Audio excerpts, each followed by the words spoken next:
Kalau korang selalu rasa macam ada elektrik menyucuk dari punggung turun ke kaki, ramai tak sedar punca sebenar dia. Bila masalah ini berlarutan, nak tidur malam pun boleh terganggu. Malah ada yang mula rasa penat sebab asyik memikirkan rasa tidak selesa itu. Sebab itu penting untuk memberi sokongan kepada kesihatan saraf dan keselesaan pergerakan. Dengan formulasi seketika, korang mungkin mula perasan badan terasa lebih selesa. Lepas tu rasa mencucuk yang mengganggu aktiviti harian mungkin semakin berkurang.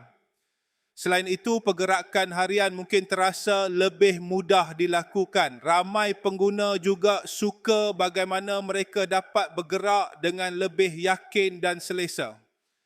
Dan yang paling penting, korang mungkin akan rasa lebih tenang menjalani rutin harian. Lebih selesa nak berjalan, duduk dan berehat tanpa terlalu risau dengan rasa mencucuk yang datang dan pergi. Siapa pernah rasa macam ada elektrik menyucuk dari punggung sampai ke kaki? Cuba komen